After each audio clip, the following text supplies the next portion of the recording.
আসসালামু আলাইকুম everyone. 16 December বন্ধ হচ্ছে সমস্ত আনঅফিসিয়াল ফোন।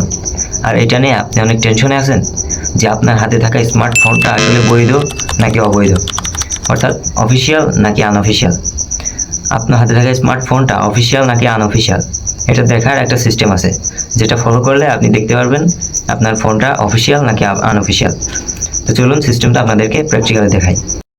প্রথমেই মোবাইলের ডায়াল প্যাড নামে যে অপশন আছে ডায়াল প্যাডে যেতে হবে। ডায়াল প্যাডে যাওয়ার পর লিখতে হবে *#06# লেখার সাথে সাথে দুইটা IMEI নাম্বার চলে আসবে। জাস্ট একটা কপি করতে হবে, কপি করে এখান থেকে বের হতে হবে। তারপর আবারও মোবাইল স্ক্রিনে চলে আসতে হবে। তারপরে মেসেজ অপশনে যেতে হবে। মেসেজ অপশনে আসার পর স্টার্ট চ্যাট নামে যে অপশনটা আছে স্টার্ট চ্যাটের উপর ক্লিক করতে হবে।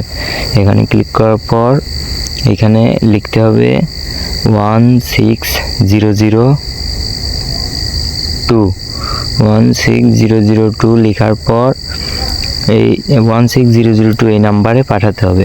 এই নাম্বারে এসে এখানে টেক্সট মেসেজ নামে যে অপশনটা রয়েছে এখানে জাস্ট লিখতে হবে KYD লিখে স্পেস দিয়ে আপনার যেই IMEI নাম্বারটা কপি করেছিল এটা পেস্ট করতে হবে। এটা পেস্ট করার পর সেন্ড করতে হবে। তবে অবশ্যই আপনার ফোনে ব্যালেন্স থাকতে হবে, ব্যালেন্স না থাকলে কিন্তু হবে না। KYD লিখে স্পেস দিয়ে আপনার IMEI নাম্বার কপি যেটা ছিল সেটা পেস্ট করে দিলে এখানে BTRC আপনাকে SMS এ জানিয়ে দিবে যে আপনার ফোনটা আসলে বৈধ নাকি অবৈধ, অর্থাৎ অফিসিয়াল নাকি আনঅফিসিয়াল।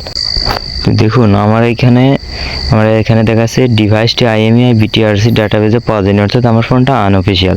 যদি আপনার এখানে লেখা থাকতো পাওয়া গেছে তাহলে বুঝবেন আপনার ফোনটা অফিসিয়াল। মূলত এভাবেই আপনারা আপনার ফোনটা অফিসিয়াল নাকি আনঅফিসিয়াল বুঝতে পারবেন।